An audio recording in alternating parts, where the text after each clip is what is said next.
শিক্ষার্থী বন্ধুরা, আর ফাউন্ডেশনের পক্ষ থেকে আমি রাসেল আহমেদ আপনাদের সবাইকে স্বাগত জানাচ্ছি আজকের টিউটোরিয়ালে। তো আজকের টিউটোরিয়ালে আমরা দেখব যে একটা ওয়েবসাইটের জন্য আমরা কিভাবে কালার নির্ধারণ করতে পারি। তো একটা ওয়েবসাইটের সবসময় পরিচিতি বহন করে তার কালারটা। সবসময় একটা কালার যেন চোখে ঠিকমতো লাগে বা মানে কালারগুলো যেন সিলেকশন প্রফেশনাল হয়, সেটা আমাদের সেদিকে খেয়াল রাখতে হবে। তো অনেকেই বুঝতে পারেন না যে কোন কালারটা ওয়েবসাইটের জন্য ব্যবহার করা হবে। তো লোগোর সাথে মিল করে আপনি কালার বানাতে পারেন, কালার ব্যবহার করতে পারেন। তবে আপনি যে কালারটা ব্যবহার করছেন সেই কালারটার সাথে আর কোন কালার ব্যবহার করলে ভালো হতো, তো সেই জন্য আপনারা একটা ওয়েবসাইট ব্যবহার করতে পারেন। সেই ওয়েবসাইটটার নাম হচ্ছে কালার শিম ডিজাইনার। তো আপনারা গুগল সার্চ করে নেবেন অথবা এই যে ঠিকানাটা colorshimdesigner.com, এই ওয়েবসাইটের মাধ্যমে কালার নির্বাচন করতে পারেন। তো তুলনামূলকভাবে আমি একটি ওয়েবসাইট দেখাই, যেমন এইটা যদি আমি দেখি, তো এখানে ভিজিটর খুব বেশিক্ষণ থাকতে পারবে না। এই পেজের যে কোনো লেখাও ভিজিটর পড়তে পারবে না, তার চোখে মানে সমস্যা দেবে। সে দ্রুত চেষ্টা করবে সেই ওয়েবসাইটটি ক্রস করার জন্য। তো আপনি যদি এই কালার ব্যবহার করতে চান তাহলে সেই কালারের কোডটা আপনি নেন। যেমন আমি এই কালার গ্রিন সিএসএস এ ব্যবহার করছি এই কালারে, এবং এই কালারের পাশাপাশি কোন কালার ব্যবহার করলে আমার ওয়েবসাইটটা দেখতে ভালো হবে। তো সেই ক্ষেত্রে আপনি এখানে আরজিবি এখানে ক্লিক করলে কালারের ইনপুটটা দেবেন, দেওয়ার পরে এখান থেকে আপনি দেখে নেবেন যে এই কালারের সাথে কোন কালারগুলো মানানসই হবে। আর এটা আপনি লাইভ প্রিভিউ এখান থেকে দেখে নিতে পারেন। যেমন লাইট পেজ এক্সাম্পল এখানে ক্লিক করলে আপনার এই কালারটা ব্যবহার করলে আপনার ওয়েবসাইটটা দেখতে কেমন হবে সেটা দেখা যাবে। তো এইভাবে আপনি কালারটা এখানে সিলেক্ট করে নিতে পারেন। তো এখানে আপনি যেটা আরো করতে পারেন যে বিভিন্ন যে কালারগুলো র্যান্ডম ভাবে আপনি দেখতে পারেন যে কোন কালারগুলো ওয়েবসাইটে ব্যবহার করা হচ্ছে, এবং সেগুলো আপনি লাইট পেজ এক্সাম্পল হিসেবে এক্সাম্পলও দেখে নিতে পারেন যে এইভাবে কালার ব্যবহার করলে চোখে আমাদের লাগবে না।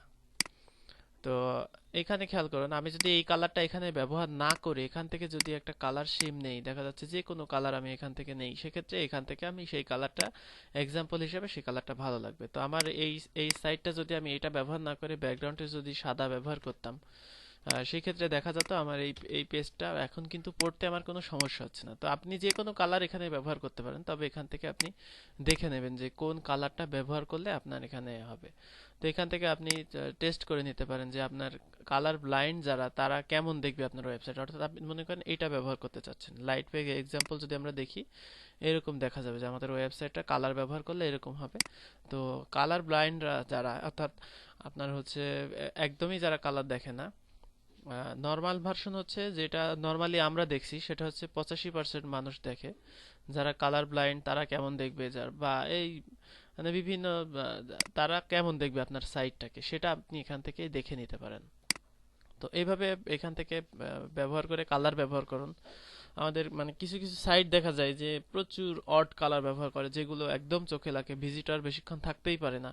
তো সেক্ষেত্রে সমস্যা হবে। তো আপনারা এখান থেকে কালার ব্যবহার করবেন কি করে, মনে করেন নেভিগেশনের জন্য একটা কালার ব্যবহার করবেন। তো আপনি আপনার লোগোর যে কালার, সেই কালারের কোডটা এখানে ইনপুট দেবেন। মনে করেন আমাদের লোগোর কালার হচ্ছে যে কোনো একটা কালার। মনে করেন এখান থেকে আমি যদি একটা কালার নিয়ে আসি, দেখা যাচ্ছে আমাদের লোগোর কালার এইটা, অর্থাৎ এই যে কালারের কোডটা, এই কোডটা আমরা নেব।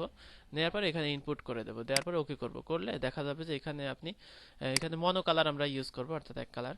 তো সেক্ষেত্রে মনো কালার ইউজ করলে কোন কোন কালার এই কালারের সাথে ব্যবহার করলে আমাদের ভালো লাগবে, আমাদের ওয়েবসাইটটা এই সফটওয়্যারটা এখান থেকে ওয়েব ওয়ার্ডটা এখান থেকে বলে দেবে।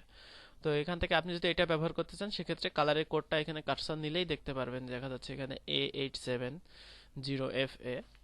তারপরে এখানে যে কালারের আছে সেই কালারের কোডটা নিয়ে আপনি এই কালার অনুযায়ী কালার ব্যবহার করতে পারেন, এবং এটা আপনি চাইলে এখান থেকে দেখে নিতে পারেন যে এটা ব্যবহার করলে কেমন হবে। এটা মানে বেসিক ওরা দিয়ে রাখছে আর কি। তো এইভাবে কালার ব্যবহার করলে একটা ওয়েবসাইটের সৌন্দর্য মানে প্রধানত এই কালারটাই বহন করে। তো এখান থেকে আপনি ডার্ক পেজ এক্সাম্পল চাইলে ডার্ক পেজ যদি ব্যাকগ্রাউন্ডে ওই কালার ব্যবহার করছেন সেক্ষেত্রে কেমন লাগে সেটাও দেখে নিতে পারেন। তো আশা করি এই টিউটোরিয়াল দেখে আপনাদের কালার সিলেকশন সম্পর্কিত সমস্যা আপাতত দূর হবে। তো এছাড়াও আপনি গুগলে সার্চ করে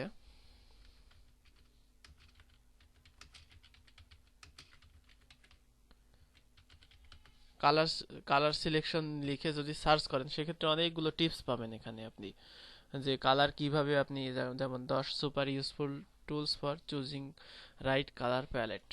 তো তো আপনি যদি এখান থেকে যান, দেখা যাচ্ছে এখানে 10টা টিপস দেওয়া আছে যে কিভাবে আপনি কালার পছন্দ করবেন। যেমন এখানে কালার রোড, এটা একটা সার্ভিস। এইরকম প্রচুর সার্ভিস আছে যেগুলো আপনি ব্যবহার করতে পারেন। এইগুলো ব্যবহার করলে আপনার মানে আশা করি যে কালার সম্পর্কিত কোনো সমস্যা হবে না। এখানে দেখেন অনেক ধরনের আছে। এটা হচ্ছে অ্যাডোবের একটা সার্ভিস, কুলার নাম।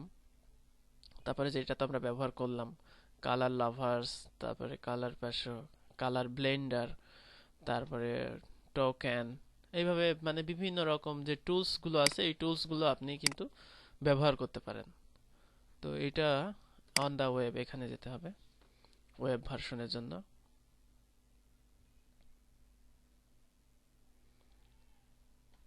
লোড হচ্ছে এটা। এখানে খেয়াল করেন, এখানে কালার যে প্যালেট গুলো দেওয়া আছে সেই অনুযায়ী আপনি ব্যবহার করতে পারেন, অথবা এখানে আপনি মানে এটা ব্যবহার করার নিয়ম একটু আলাদা।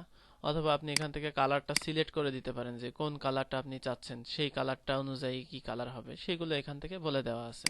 এখানে দেখবেন যে কোন কোন থিম আপনি ব্যবহার, কোন কোন কালার সিম ব্যবহার করলে আপনার ওয়েবসাইটটা দৃষ্টিনন্দন হবে। তো আশা করি এই টিউটোরিয়াল দেখে আপনাদের আর কালারের সমস্যা হবে না। তো ধন্যবাদ এই টিউটোরিয়ালটি মনোযোগ সহকারে উপভোগ করার জন্য। তো আজকে এখানেই সমাপ্ত। আল্লাহ হাফেজ।